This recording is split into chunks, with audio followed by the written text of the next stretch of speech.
It really is a pleasure to have back on the podcast Alec Karatkatsanis. He's a civil rights attorney and the founder and executive director of Civil Rights Corps. Welcome back. Thanks for having me back. Now, the impetus for your return is your new book, Copaganda, which I finished earlier today, and which is an incredibly thorough and compelling argument for how the left half of our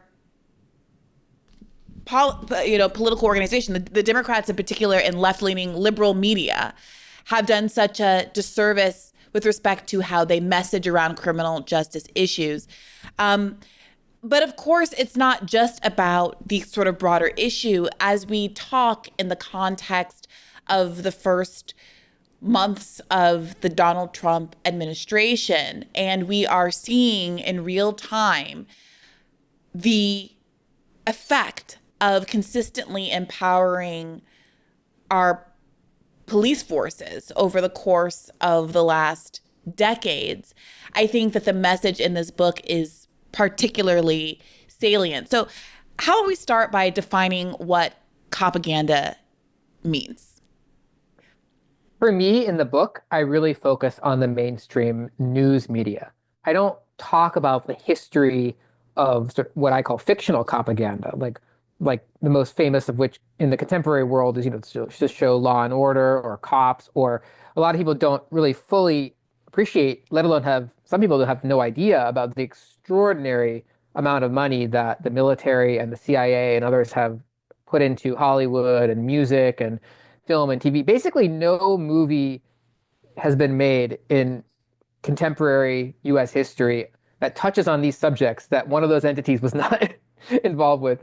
And their effect on sort of fictional storytelling is profound, but it's not really a focus of my book. In my book, I'm really talking about how the mainstream news media, and I focus in the book on what is commonly referred to as the liberal media. And by the way, I'm not just interested in the media. I actually am just as interested in the role of universities and professors and the role of nonprofit organizations and sort of liberal institutions that I think are particularly dangerous because it's in the name of their liberal values and their supposedly progressive viewpoints that they actually reinforce all of the assumptions and narratives that are essential for the rise of an authoritarian moment. And so I think the right wing is sort of its own. I'm not saying we should ignore what the right wing is doing. It's profoundly important. It's just a different project. For me, I'm really interested in thinking through how these liberal institutions are, through the logic and the arguments and the rhythm of their reporting, through what sources they include and what sources they omit, what stories they tell, what stories they don't tell, how they frame things, the language that they use. How do those entities contribute to a world of extraordinary inequality, ecological disaster, rising repression and authoritarian control? And I define propaganda really as having three main components in this book. The first is it's constantly trying to narrow the things that we're afraid of, right? So the people that have a lot of power and wealth and money in our society, they want us afraid of poor people, people of color, immigrants, strangers. That's a really profound point that a lot of people don't, I think, appreciate, is the news is trying to get us afraid of strangers, which is really interesting because the vast bulk of violent and sexual harm in our country is committed by non-strangers. But the police and the multi-billion-dollar industries that profit off of every stage of the criminal punishment bureaucracy, they understand that if people came to understand that most violence and most sexual violence is actually perpetrated by people who know each other, they're afraid that people wouldn't view the police as a solution to that problem.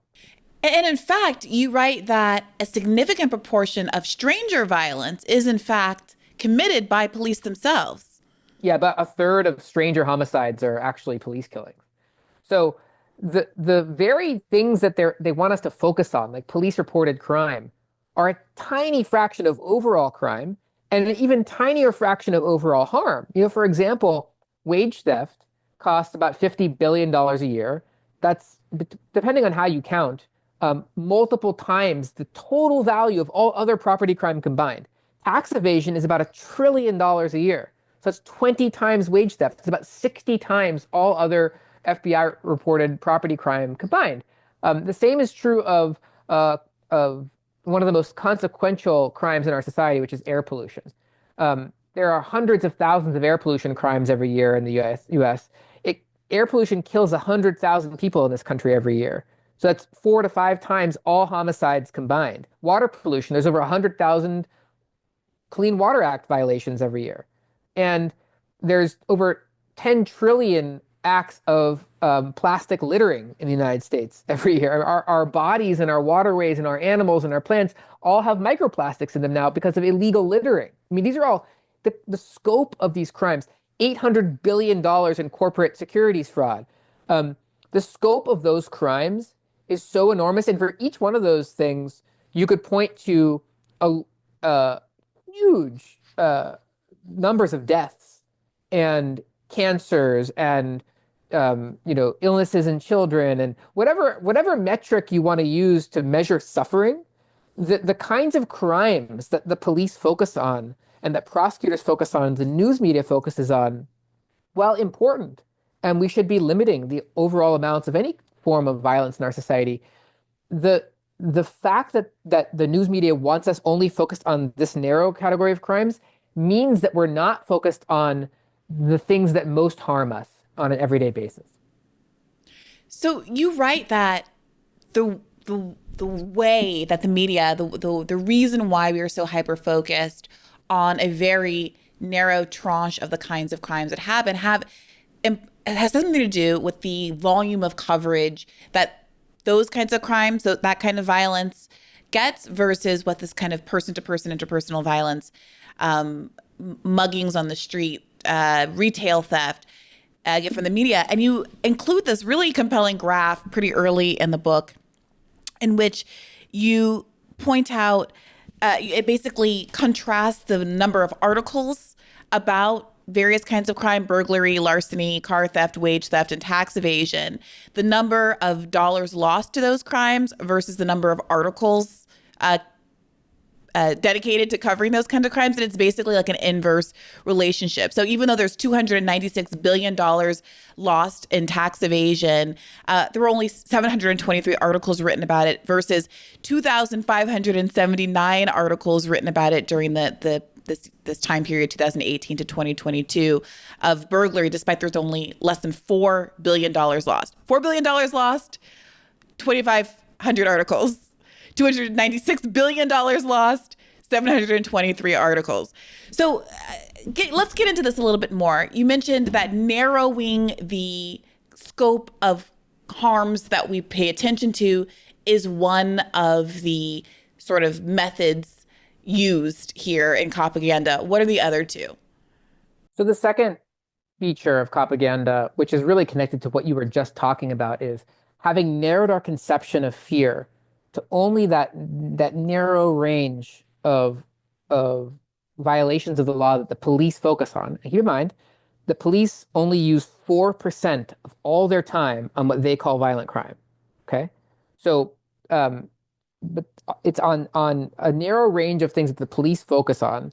They want us to be constantly afraid within that narrow range of things. So they want us to be afraid of some people, and they want us to be constantly feeling more and more afraid of those people. So that's why if you look at polling data over the last 25 years, almost every single year, overall crime in the United States was going down. Almost every single year. And even the years that it wasn't, it's on a downward trend. We're at historic lows of police reported crime, property crime and violent crime. But almost every single year, people reported that they believed crime was going up. Okay, so I believe that the mainstream corporate news media is largely responsible for this gap between reality and people's perceptions. And there's something very interesting if you look at the polling data. People are much more accurate at predicting and measuring crime in their own community. So if you ask people about their own community, people are much more accurate. They're more accurately to say, oh, crime's not going up in my community. And so when they're actually basing their experience on their own, basing their opinions on their own experience, they're more accurate. But when they're basing it on what the mass media is telling them about other areas, it's like, oh, well, crime is horrible in San Francisco, and I'm hearing crime is terrible in Philadelphia, and I'm hearing crime, but in my neighborhood, it's actually not that, it's not going up. And that's the second function of propaganda. It's making us think that police reported crime is always in a crisis moment because when people are afraid and people are panicking and people are in a crisis moment, that's when authoritarian policy thrives. That's when investment in the bureaucracies of punishment thrive. That's when the very many multi-billion-dollar industries that are parasitic on the criminal punishment bureaucracy, everybody from the people that make the police cars and the sirens and the handcuffs and the uniforms and the cages and build the multi-billion-dollar facilities that jail and cage people, to a lot of people have heard about private prisons, but a lot of people don't know that every public jail and prison has been privatized for profit in virtually every way. Food, medical care, telecom, even the telecom industry alone is a multi-billion-dollar a year industry. And that industry, for example, has worked with thousands of sheriffs across the country to end in-person visits for children in jail cells, not because it makes anybody any safer, but because they believe that if they cut off in-person contact with children, they could force families to spend more money on monopoly prison and jail phone calls. So that's what this industry is doing. They're trying to make people so afraid that all of these policies that we wouldn't accept otherwise become sort of the thing that we look to in our desperation and fear. I hope to stay with that example just for a second. You include a chapter toward the end of the book where you talk about the why and why it matters, why it is that the media is behaving in this way, why it is that the people that are influencing the media, the HR departments of police organizations, kind of political flags and the like are pushing this kind of messaging.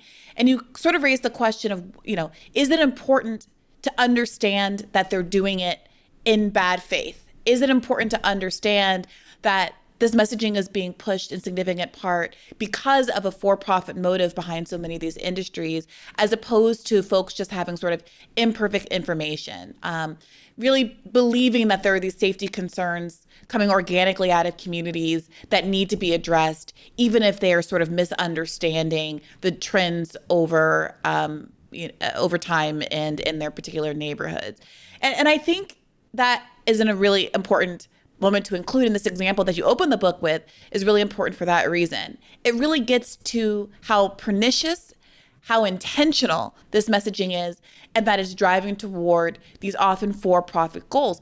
You include photographs of chalk drawings that children of incarcerated people have drawn outside of this prison, where their access to incarcerated parents has been curtailed precisely for the reason, there's no public safety motive here, precisely for the reason of being able to charge these already proportionately indigent families for the ability to have contact with their parents.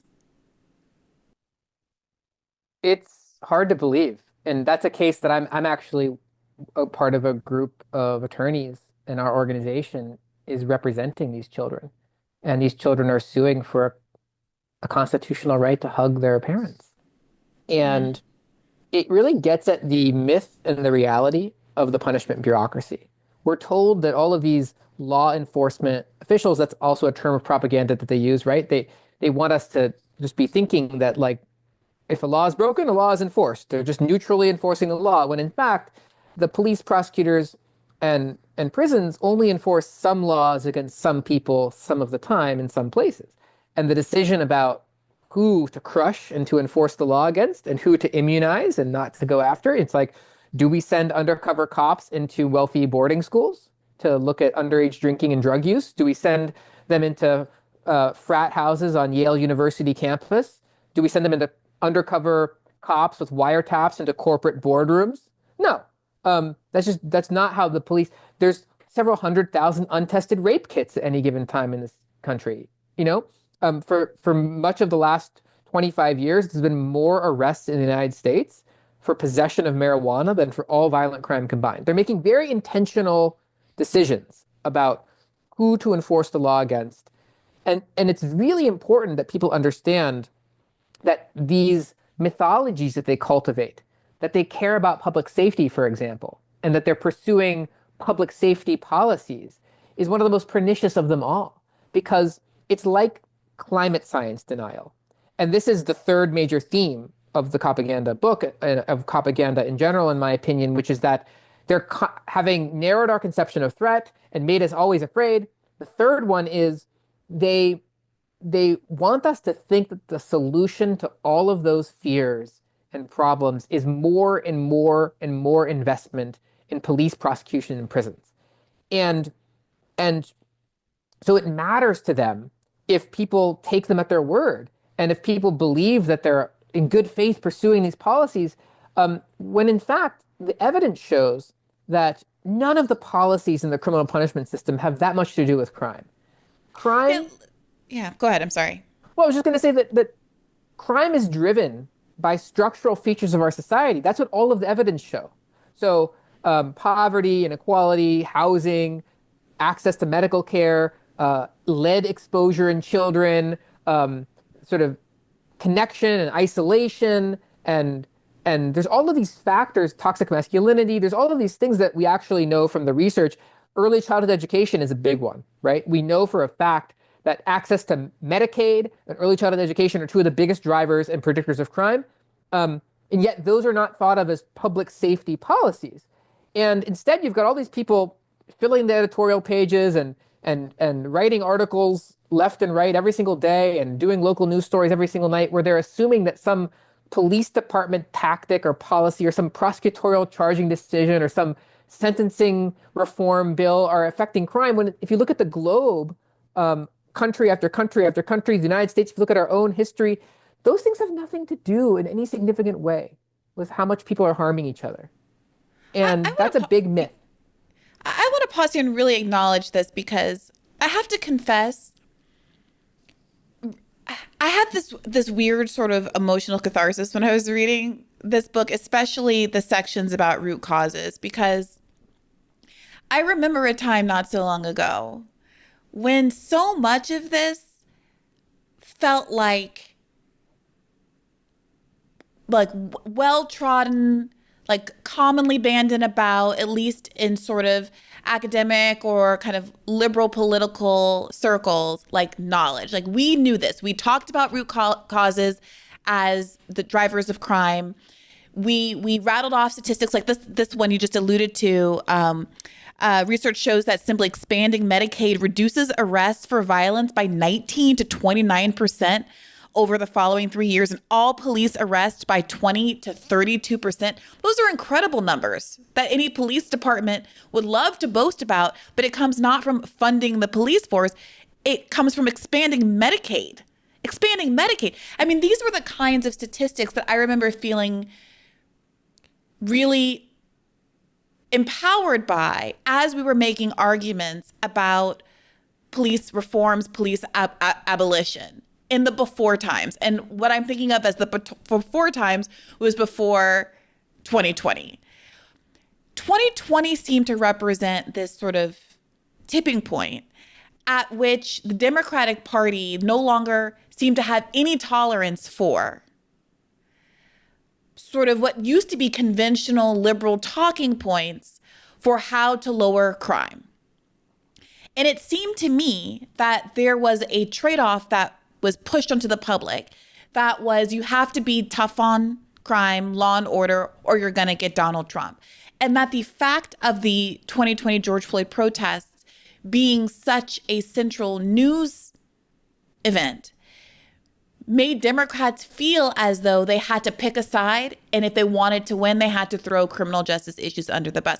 And so now I feel reading these kinds of stats like, what happened to the world in which Democrats, so not all, but at least some Democrats, were talking about these sorts of social safety net reforms as an antidote to people's concerns about crime. And I do wonder if you think that my sort of like feeling about this and assessment of this gels with your experience or not. And, do you think there was a time at which the sort of sociological truisms that are included in this book did used to be advocated for in some spaces on the political left? I'm not a historian of the political left, and so I don't, and I try to avoid a lot of the discourse online. So I'm not exactly sure if there's, what is the predominant narrative on the sort of very online left. But what I can tell you is, and I have a whole chapter on this. This is one of, I think, the most important chapters in the book about, and I don't want to just blame the Democrats. I mean, obviously the sort of mainstream Democrats have been a strategic and moral abomination. Every aspect of this plan to sort of validate all the authoritarian narratives, but then try to become like a sort of authoritarian light is just a terrible political strategy, in addition to being morally bankrupt. And I don't want to say anything in favor of them. But I also want to point out what I try to tease apart in the book is it's much more pernicious and much deeper than just Democratic Party officials. And this gets to your point a little bit earlier about the nefarious and intentional nature of this. I do think that a lot of the people that I talk about in the book, and I try to mix in the book, I try to make it funny. I try to give a lot of these people like fake awards and stuff like that. A lot of the people in the book are very intentional, very bad actors, etc. But in any like political movement, in any ideological community of discourse, there are also like genuine true believers who have been hoodwinked. And I think a lot of people that I'm writing about are just careless and relatively ignorant in terms of the journalists. And then I think that their audiences, I think we have to assume that the audiences that consume a lot of this stuff, people who are being poisoned every single day by the Atlantic and MSNBC and the New York Times, et cetera, I think most of those people, as ordinary people, are actually well-meaning. They want a society of greater human flourishing and less police and state violence and more equality. And they've been sold, some of it intentionally and some of it through ignorance, they've been sold this idea that the way to that world is more investment in the bureaucracies of state violence and corporate profit. And the only way they can accomplish that is by distracting people from the real material conditions of their lives. And that's why, and I have a whole section on this, there's article after article after article after article in the New York Times about homelessness that doesn't talk about affordable housing, that doesn't talk about lack of access to housing, doesn't talk about inequality, doesn't mention capitalism, it doesn't talk about all of the factors, right, that actually contribute to people being unhoused in this country. And instead, it talks about things like police in the subway and whether homeless people are using drugs in plain sight and what a huge problem it is to see suffering around you and things like, right? And the causes of that are always treated as things that can be solved through more policing, what they call, quality of life policing. Well, we need a new ordinance to prevent unhoused people from sleeping in this park or camping over here. It's all a distraction.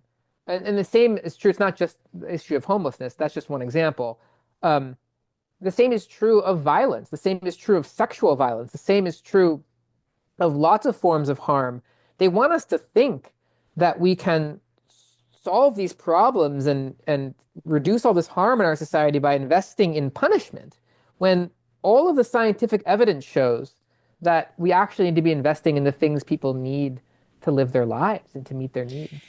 I think what I'm trying to get at is, for example, when I was still on Rising, occasionally we do some story about some violent crime that happened, for the reasons that you articulate in the book, and it might seem intuitive for people. There is a push to cover individual violent crime stories, whether it's man has Rolex stolen, whether it's CEO stabbed in San Francisco, whether it's another Walgreens closes down because, toiletries stolen from shelves in $1,800 ring, but, in a way that there is no similar imperative seemingly to cover story after story of people losing infinitely more money to asset forfeiture, for instance, or wage theft, etc. Okay, but we be covering these stories for the reason that it's a distraction from the broader systemic crimes like asset forfeiture and wage theft. And also because there's a kind of, I think at this point, an appetite that's been cultivated among the public for those kinds of crimes. There's a perception, as you write in the book, that that sort of thing could happen to me from a disproportionately like middle class, upper middle class audience in a way that they don't see themselves as victims of those other sorts of crimes. Although I think there's an argument that they could see themselves as victims of those other sorts of crimes, and they are in fact victims of those other sorts of crimes, but that the media hasn't done a good job of connecting the dots in the way that they have these sort of individual instances of crime. So we'd be on the set. Robbie and I are covering this story. His conservative take is what you would expect. And I start saying things like the root causes are driving crime rates. There's no connection, none, zero whatsoever between the funding of the police and the diminishment of crime. Crime is at historic lows. I say all of the things. I say that the police were not, in fact, defunded after 2020. Year over year, they get more funding. These arguments about how there's this Ferguson effect that makes police officers less willing to intervene and do their jobs because they're afraid they're going to, I don't know, I guess, do the crimes that get police officers occasionally held accountable and thrown in jail for, killing a civilian or something. And I feel like now, as opposed to, let's say, 10 years ago, those arguments, it feels to me like they don't go as far. It feels like people don't believe them. It feels to me like people's certainty that more police are the answer is like at all-time record highs. And that when I say something like there's no relationship between police funding and low crime rates, I was reacted to like I was a fanciful, rainbow-haired hippie just making things up. And it seems to me a reflection of how good the Copaganda really has gotten, but also a reflection of how rare it is to hear someone making those arguments. And I've been doing this show for like 4 years now, and I have had so many like good sort of left-leaning Democrats come on the show and like pick a fight with me out of nowhere about defund the police, for example. People like Ben Jealous, people like Michael Eric Dyson. Out of the blue, people who ostensibly support the broader goal of fixing the root causes to bring down crime and who are Black and have an interest in the safety and well-being of Black communities and those kinds of things. It feels almost like a sort of, and I don't mean to like cast aspersions or put words in their mouth, but it feels subjectively to me like a sort of a virtue signal. Like people, liberal left, there is like this push to find some common ground with the sentiment that we've got to do something to bring down crime because it's up and people are being hurt by it in ways that they haven't been hurt by it in the past, even though that underlying presumption isn't true. And it's hard for me not to link that back to the fact that there's no persuasion happening by the mainstream liberals. And there's tons of persuasion of propaganda coming from the right. Everything you just said resonates so deeply with me. And there's so much to say about this. And I feel like what you just said is really why I wrote the book and what the book is trying to do. Number one, the book is designed to be something you can give that person. And it goes through and debunks every single one of the things that you're just talking about and many more. It also gives any person who wants to have these conversations some easy and quick talking points and evidence to have them with people. But it also trains people to be more critical consumers of the news and offers a bunch of ideas for how you can actually um, change how your local news covers these things through coordinating with other people in your area. But I want to say a couple of things about the points you just made that are really worth teasing out for the audience. Number one, I've talked to a lot of people like that too. In fact, I was invited to this fancy Ivy League school to give a lecture that they paid me a lot of money for. Of course, like with the book, all the money, that I do for the book, like all the royalties are donated to charity and to a great organization called the Stop LAPD Spying Coalition. And we also have free books for teachers, students, and anybody in prison. So none of the stuff is stuff I do to make money. But they invite me to this fancy thing, and I give this lecture, and then this group of professors, all of them, I think, either libertarian or progressive Democrats, the ones that are Democrats, um, took me out to dinner, and they all had this. They all did the same thing. They picked this fight about defund the police, Mm. and it was stunning to me because their knowledge of the issues was so embarrassingly low that in 20 minutes I was able to convince all of them to reduce police budgets.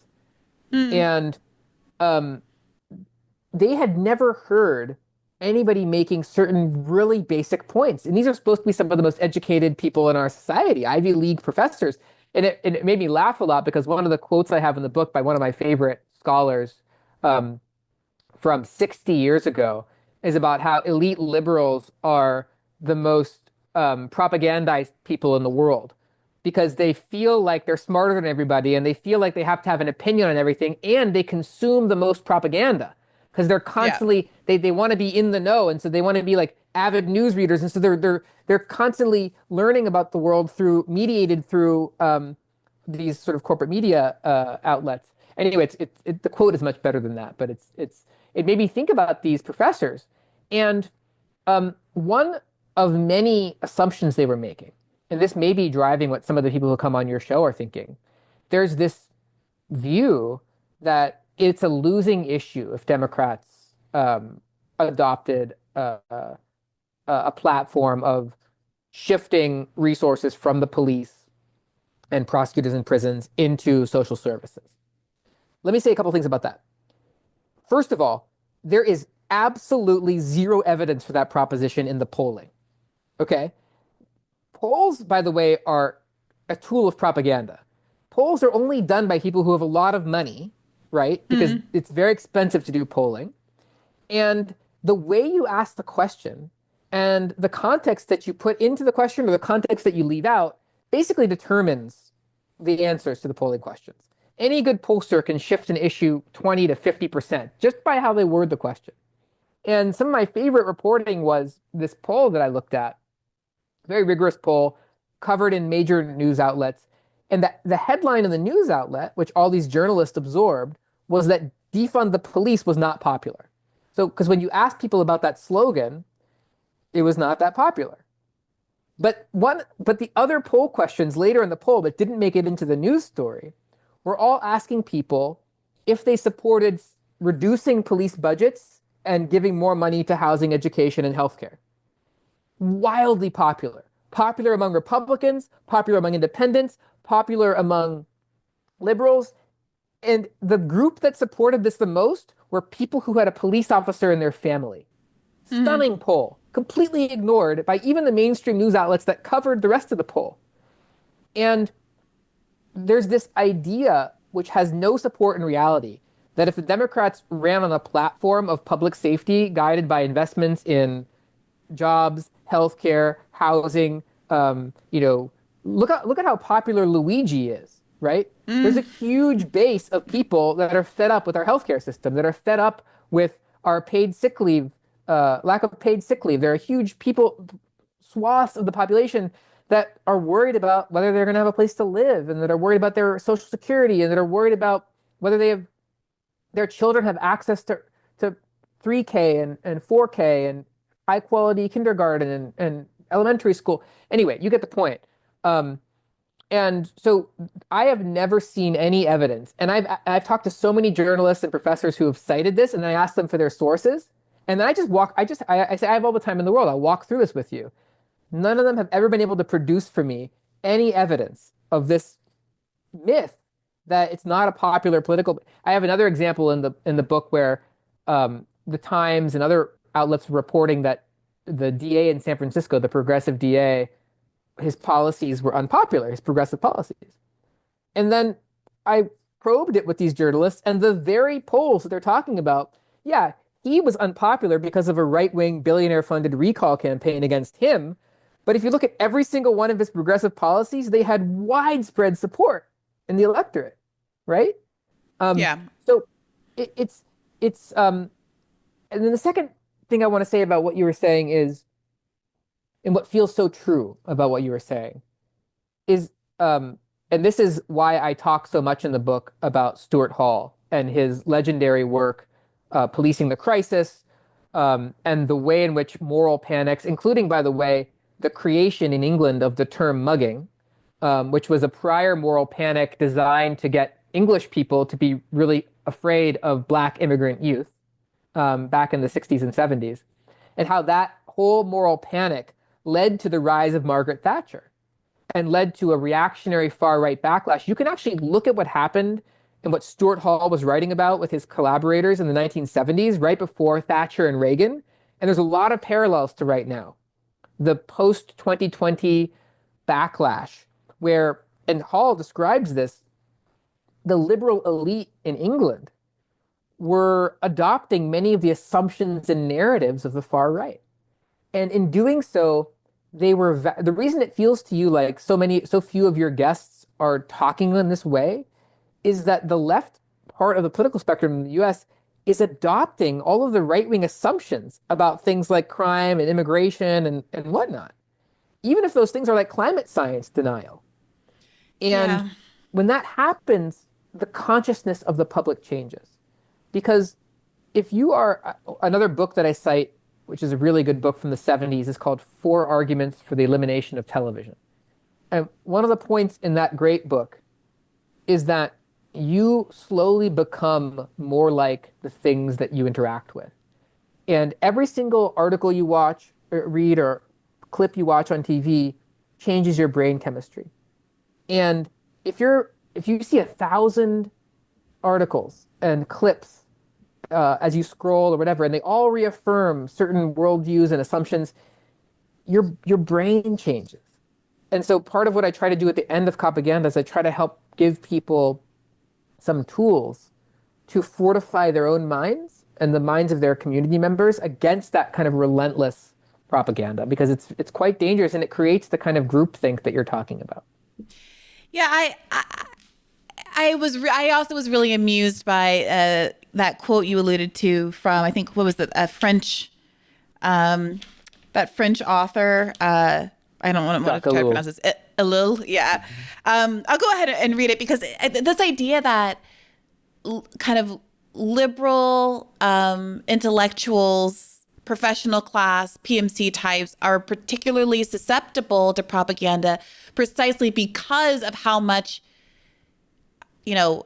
media, how informed they are, how much media they consume, and because they're primed to believe that they are in a better position to make assessments and that they are entitled consequently to having an opinion, is a really toxic slew that I think informs why I find myself in debates with liberals so much more frequently than I do conservatives, despite the liberals' politics being so much closer to mine, ostensibly at least.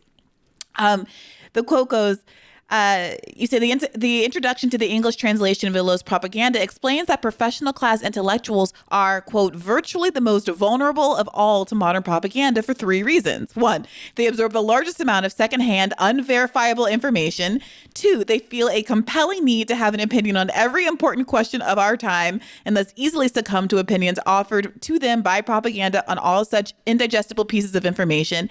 3, they consider themselves capable of judging for themselves. They literally need propaganda. This rings so true. And so then when you start writing about 2 things we want you to talk about. One is the flacking the incredible amount of paid PR that is coming from police departments to actively control the sorts of narratives that are put out to these liberals in these, again, we're only talking in this book about liberal media institutions. This isn't like the Fox Newses and all of that stuff that we kind of presume to be done in bad faith. So the kind of amount of paid resources that are being put into this direct propaganda and liberal news sources. And two, the kind of pushback that you've encountered as you've tried to reach out and rehabilitate some of the messaging that comes out of these liberal sources, and how sort of tepid these corrections and revisions really are, and what that says to you about the kind of internalized ethos at these institutions. First of all, I want to say I could not have written this book without many reporters inside these institutions, because a lot of the book originated in Twitter threads that I would do, or other posts, and most of them were the result of some journalists inside these institutions writing to me and saying, "Hey, my colleague just did this thing. Can you like dissect it for us? I want to post it in our Slack channel, or I want to have an outside critique of it, or it's really messed up what they just did." Like, there are a lot of journalists in these institutions that understand that the practices that the media is employing when it comes to these issues are unethical and not rigorous, and frankly very harmful to our shared future. And so I couldn't have written the book without a lot of those journalists. But I also want to say the reason that I focus in the book on particularly comical examples of egregious propaganda and really some of what I focus on in the book are examples that they're so ludicrous. Like a lot of the coverage of Eric Adams that I go through, I think is quite funny in retrospect, at least. I focus on those articles in the New York Times, in the Atlantic, in the New Yorker, and by the way, I have a whole chapter on like Matt Iglesias and Herman Lopez, two of the great purveyors of police propaganda of our time. And then I have a whole chapter on these two Harvard professors, which I think is essential reading for anybody who wants to understand how what is essentially climate science denial, just total abject misinformation, becomes laundered through some of the most elite and prestigious institutions in our society and then into the mainstream news as expert consensus. So I have a whole chapter for the readers about how experts like that and these little cabals of pro-police experts then become conventional wisdom as anonymous sources in the news, right? I try to tease that all apart, but I think the reason I focus on these institutions is precisely because so many people who I believe are well-meaning people, who I believe would support dramatic changes to the levels of inequality in our society, to policies that would give the plants and animals of this earth a better chance at surviving and flourishing. Like, I do believe that I think these institutions are so dangerous because they're not competing for the right-wingers. They are competing amongst people that want to see that kind of a better world, and they are taking them away from real change and real policies that would actually improve life on Earth for humans and non-human animals and plants and everything that we purport to care about. And they're taking those people, like many members of my own family, and they're poisoning their brains with nonsense and getting them distracted from improving the material life of people on this earth. And they're distracting them with more investments in the punishment bureaucracy and immigration enforcement and the military, et cetera. And that is egregious. And so I think by highlighting some of the most outrageous examples and showing the reader these people cannot be trusted, because I have picked apart their argument every level, and you now see it in all of its nakedness and horror. And you see that these people that are parading around as Harvard professors and columnists for The Atlantic and journalists in the New York Times, they literally have no clue what they're talking about at best. And at worst, they are some of the most deceitful and nefarious human beings in the public discourse, even though they're parading around as liberals at cocktail parties. And that, I think, And, is the book. and that's an important point. The fact that a lot of these people that you describe, including these two Harvard professors who wrote this paper that argued that America is anomalous compared to peer nations because we have more incarcerated people and fewer cops, and that to fix this problem, it's cheaper to have cops than it is to have incarcerated people. So we should exponentially grow the police force and shrink the prison population. Like, key to this argument is them framing themselves as progressives, right? Like, we want decarceration. We want to bring down the prison population.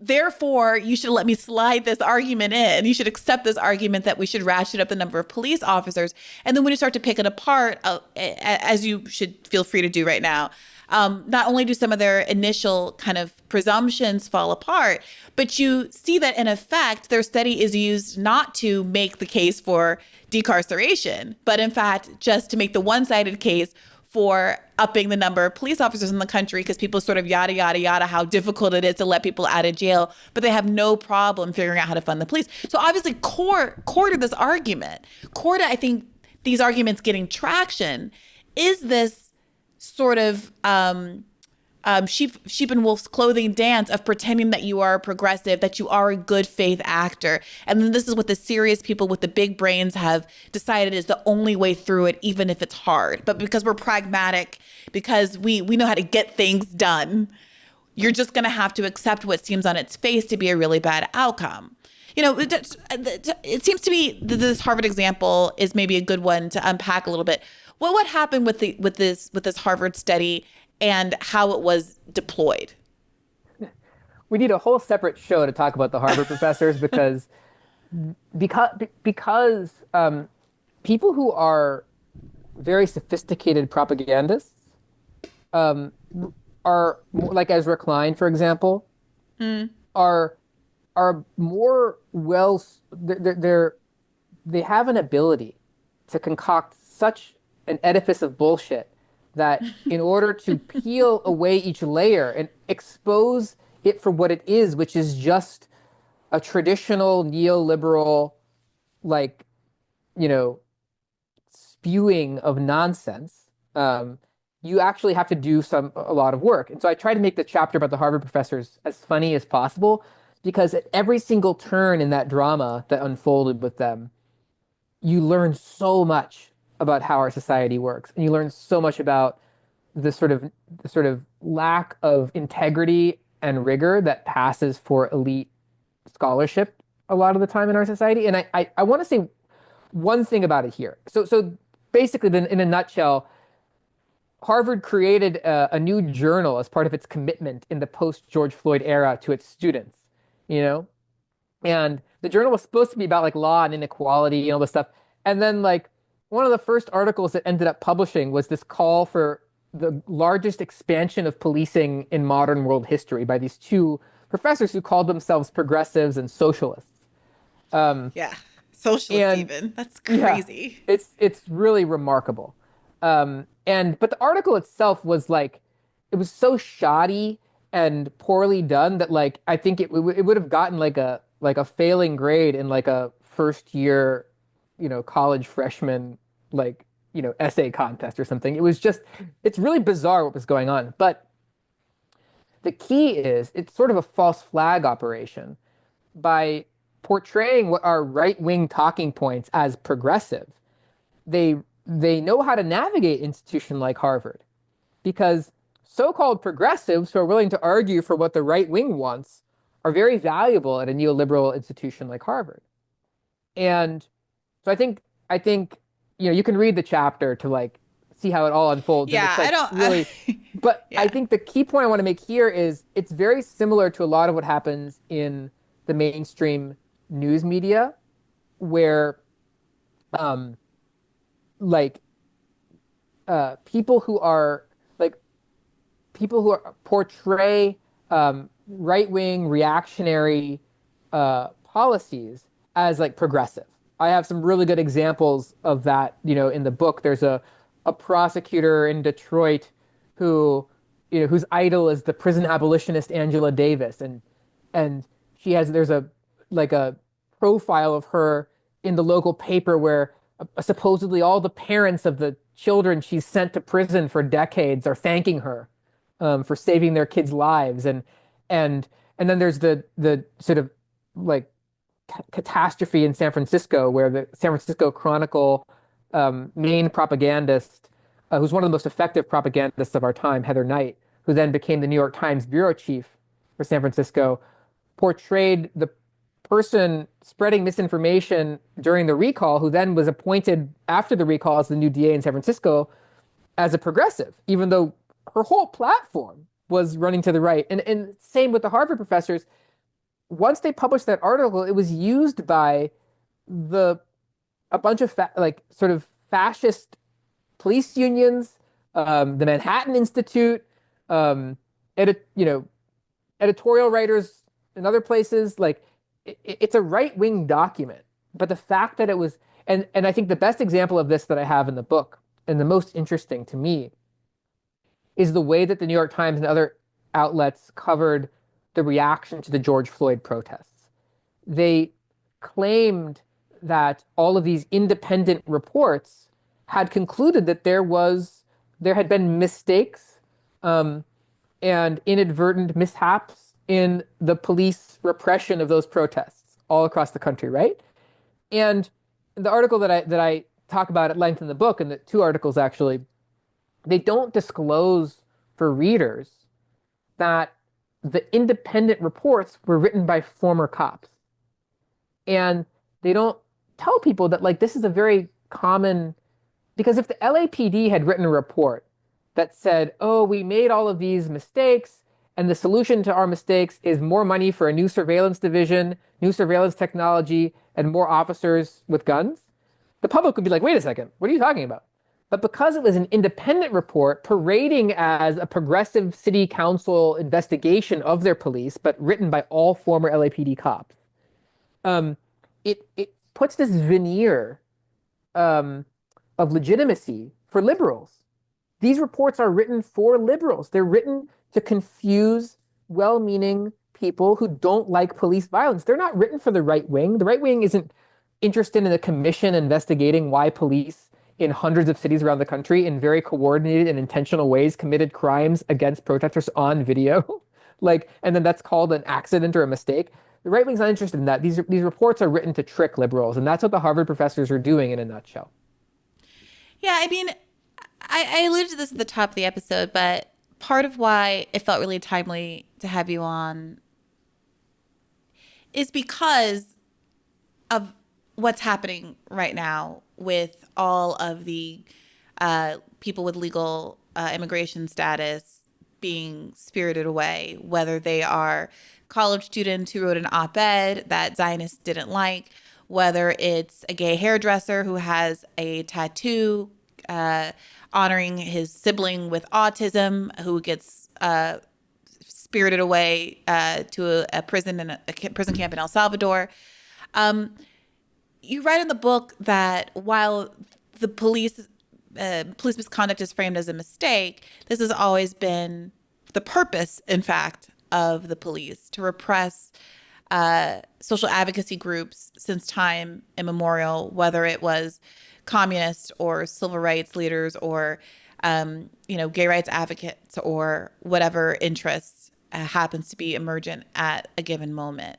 And you and so many others have been ringing the warning bell about Cop City. How many Cop Cities that are funded to the tune of like $100 million have popped up all over the city. The trainings of American police officers by the IDF, another oppressive regime that we're all seeing committed genocide in real time on a daily basis.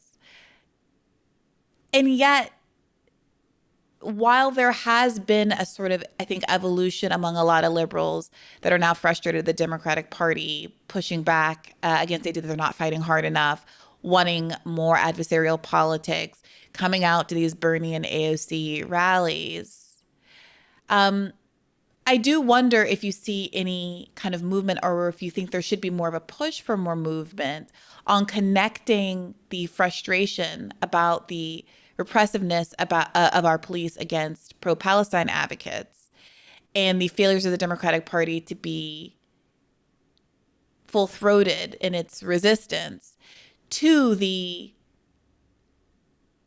enabling and support, frankly, that the Democratic Party has given for the systems of repression that are now so galling to so many people. First of all, we talk a lot about the police, but I just want to make clear that the police are a part of a broader punishment bureaucracy that includes prosecutors, judges, parole and probation officers, prisons and prison guards and prison guard unions. And it's actually much, much bigger than the police. And then, outside around that core is a growing and very, very troubling constellation of private actors. So, you've got your border patrol, but then you've got private militias with guns. You've got police, but then you've got, as far as we can tell, over 1 million privately deputized police in the country. So one of the other hilarious things about the Harvard professors that I asked them in my correspondence with them was when they counted the number of police in the United States, they deliberately excluded private police forces. Including the campus cops that are so instrumental in a lot of this repression. Exactly. So it's like, every time there was an article about the armed Harvard campus police arresting someone or beating someone or searching someone, I would like post about it. I was like, according to the Harvard professors, these people are not police. You could be very confused if you live in downtown Detroit and you see it almost entirely privatized, police force. So I go on the DC Metro all the time. And the people with guns and badges on there are private, for-profit contractors. Anyway, so like that's a side point, but I just want to say we talk about the police, we're actually talking about a much larger bureaucracy with many, many different multi-billion-dollar industries that are parasitic on it. So we're actually talking about tens of millions of people whose livelihoods depend on the perpetuation of this bureaucracy. That makes it very formidable because it's highly organized. There's a really great economist at Duke named Bokhar Ba, who's done research that shows that in the wake of police killings of Black people that get a lot of media attention, the stock prices of companies in the police industries go up. You might think it should be the opposite, but the reason they all go up is because everyone in the industry knows that the police bureaucracy and the mainstream media are so good at turning police violence into more resources for police technology and training and to expanding police. So, the market understands this much better than liberal commentators that, but anyway, getting back to your sort of general, I think the thing that I want to communicate is that throughout history in the United States and in any other country, the role of the police is to serve people who have power. They enforce the status quo distribution of wealth and power in our society. And so when modern police forces were created in this country, their main function was to try to catch enslaved people who had run away in an organized way and to try to crush labor strikes throughout the rest of the United States. That was their main function. They were open and honest about that. There wasn't any need yet to market themselves as public safety. But in the same way that eventually the Department of War had to change its name to the Department of Defense because some things that you used to be able to say out loud, you can't say out loud anymore. They had to change the marketing of modern police forces to be more consistent with a sort of liberal democratic set of values. It became not about preserving wealth and racial hierarchy. Police became about public safety. And throughout mass incarceration in this country, if you just look at what the police do, It has never been about protecting people from the most consequential crimes or most consequential threats to public safety. It's about controlling people and preserving distributions of wealth and power and preventing people from organizing effectively. That's why, whether it's from animal rights to environmental rights to women's suffrage to the civil rights movement to anti-war movements, you name it, any movement that was seeking major changes in how our society profits from suffering or changes in the distribution of wealth in our society, the police infiltrated and crushed them. At the height of the civil rights movement, there were 500 cops in Chicago alone undercover infiltrating the civil rights movement. That's the history of US police. And so when Democrats go around recommending that LAPD establish a new spying division to infiltrate protests, and because the theory was that they weren't prepared enough for the 2020 protests, the Times is not reporting that the LAPD had to disband that kind of division in the wake of a prior scandal where they were found to be infiltrating and spying on people of color and black people and poor people who were organizing in LA. Like, it's Democrats are validating, and one of the examples I give in the book is throughout the last 5 years, especially under Biden, there was a huge push for more money for cops, for 100,000 new cops. Much of that money was going to be for cops in places where abortion was illegal, was made illegal, to surveil and investigate and prosecute and arrest people for abortion or assisting people with various forms of reproductive health care. That's the reality. Police enforce the laws that people in power want them to enforce. And so, like, you don't have to be George Orwell to understand that the more power you give an armed, unaccountable bureaucracy, the less individual liberty and freedom the people in society are going to have.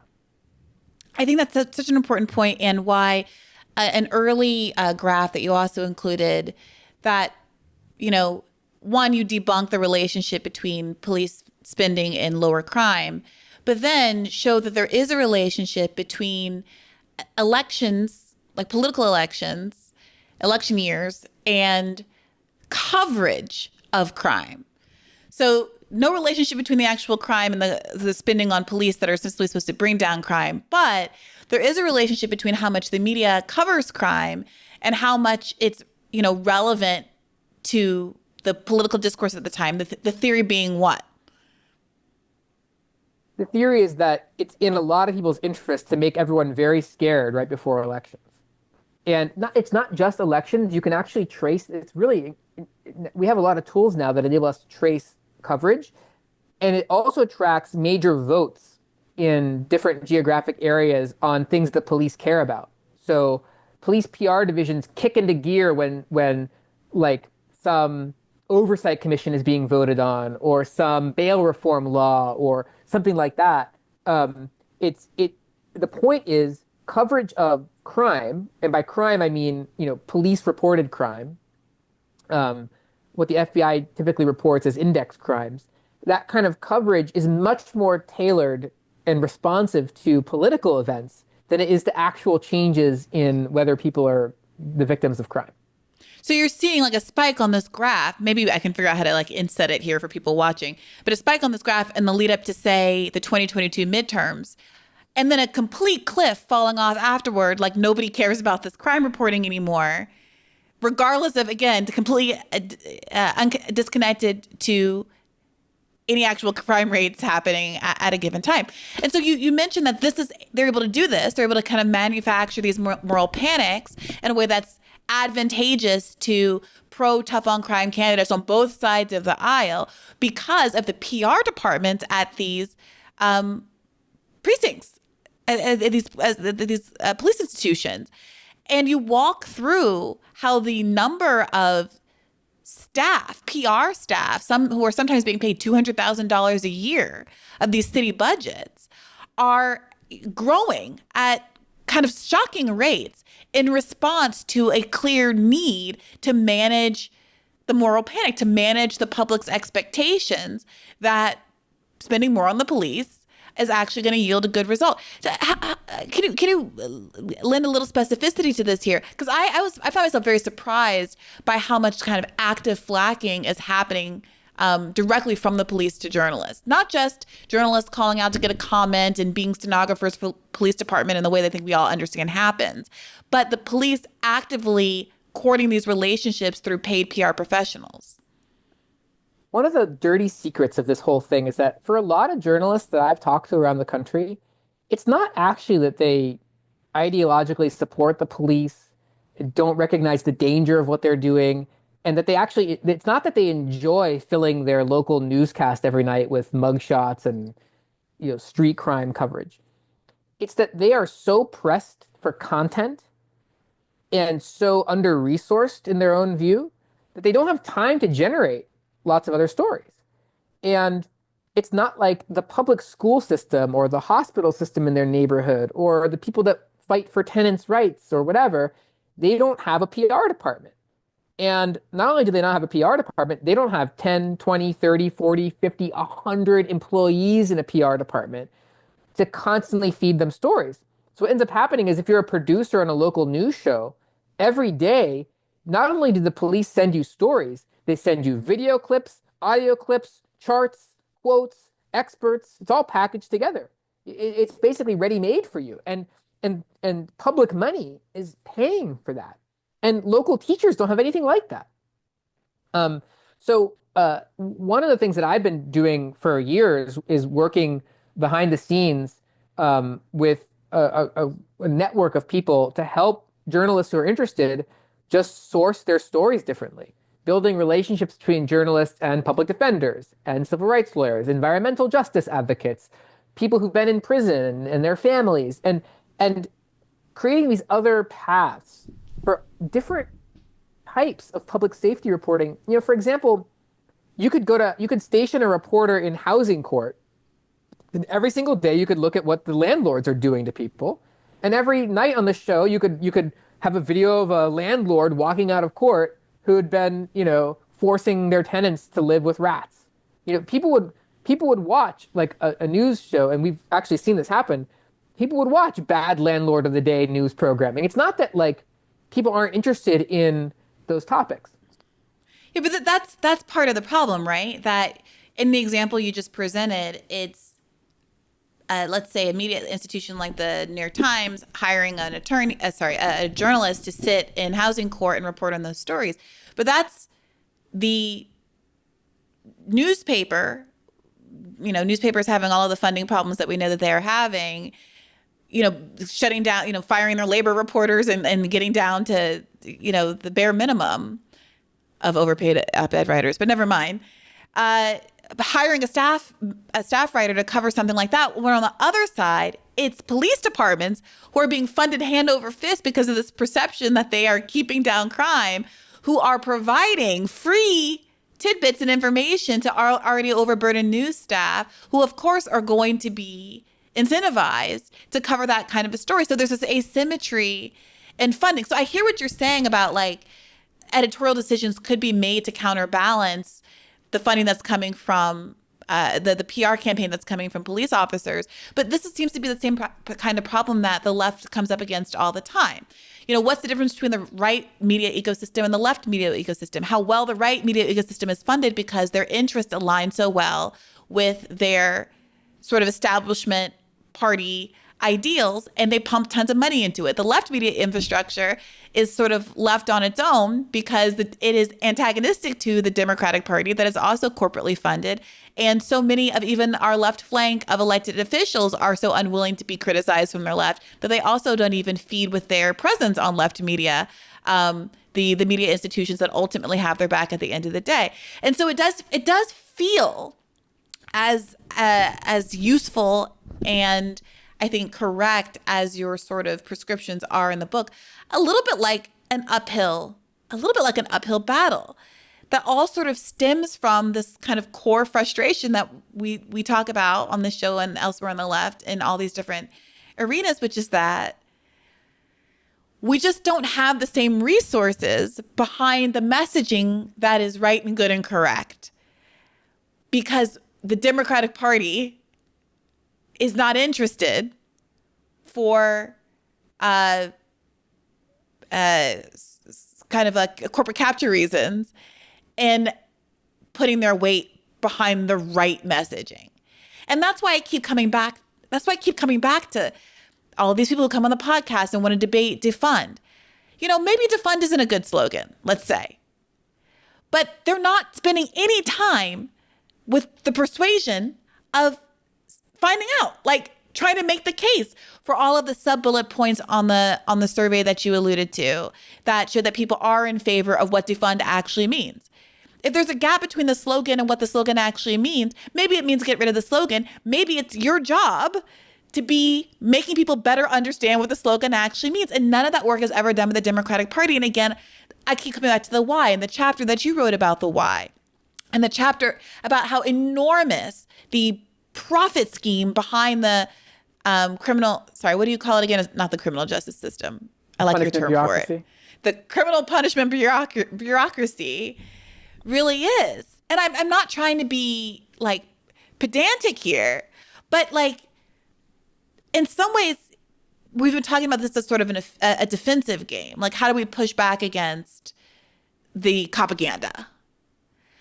But it does sometimes feel to me like that's always going to be it's like a kind of a losing struggle when the affirmative arguments are so strong. A part of me is like, we could have been done 4 pages in. The second I read a stat that says only 4% of police activity goes to violent crime, addressing violent crime, and there is zero relationship between police funding and lower crime rates, we should be done. It should be embarrassing to talk about funding the police on TV when those statistics are real and out there in the world. And yet you'd be hard pressed to find a Democrat who's willing to say that on TV. And they'll get laughed down, not just because conservatives and bad faith actors are going to laugh them down, but because they have absolutely no support from their own political cohort. And you'll get every liberal pundit on MSNBC and CNN also kind of like shying away from the idea that those statistics are correct and that their approach to bringing crime rates down is correct. Because it feels like there's this weird loser energy. There's weird loser energy in the streets where everyone feels like to be taken seriously, you have to capitulate to right-wing framing because they're winning. You write this, there's this phenomenon you write about here. You say professional class news consumers regularly accuse any skeptic of the moral panic du jour of being an elitist who is out of touch with most marginalized communities. You talk about how, and we've seen this a lot on the left, how, well, the left hasn't taken crime seriously enough. And it's the people who live in these marginalized communities that are hurt the most by it. And, what kind of leftist are you when you are blasé about crime rates? And there's this like framing that says that somehow the left has lost its kind of rhetorical high ground because it has in fact lost the moral high ground. And you've seen various people on the left, like Ana Kasparian and others, sort of make this transition politically largely around the fulcrum of the idea that it is the moral and right thing to do to be serious about crime. Presuming, of course, that all the things that the left advocates for, like expanding Medicaid, that has this demonstrated effect in bringing down crime, don't count. The only thing that counts is funding the police harder. I just said a lot. I know you have to run. Maybe we will revisit this at another time. But before you go, can you just let the people know, before I drag you into another, like an inter-left war about these kinds of things, where they can find you and your book and any other work you want to point them to? Yeah, I mean, you can follow our work at civilrightscorps.org or at civrightscorps on social media. And you can get the book Copaganda anywhere books are sold. And all of the royalties are donated to charity that works with unhoused people in Skid Row in Los Angeles to fight police surveillance and repression. And I'll be doing a book tour around the country. And obviously, the book is very critical of mainstream corporate media. So I expect a near total press blackout on the book. But I'm really grateful to you for talking to me about it. And there's so much stuff we didn't even cover that we could talk about. And I think in this time, I'm focused on, and the book is focused on giving people the tools to understand how a lot of liberal institutions are actually contributing to our authoritarian moment in ways they may not even be really realizing. And how can we, as people who care about these issues, fight back within that coalition and within those institutions against the ways in which those institutions are walking us off the authoritarian cliff. Thanks to listeners, as always, for tuning into Bad Faith Podcast. And you can get an additional episode of Bad Faith every Monday at patreon.com/badfaithpodcast. Thank you for supporting this independent media effort. As always, take care of yourselves and keep the faith. Hey YouTube, thanks for watching. Just a reminder that this is a podcast. You can catch an extra premium episode every Monday for $5 a month at patreon.com/badfaithpodcast. That's patreon.com/badfaithpodcast for $5 a month, an extra episode every week. Additionally, please do consider liking this video, subscribing to this channel. It helps us out. It helps independent media beat the algorithm. We appreciate you. And as always, keep the faith.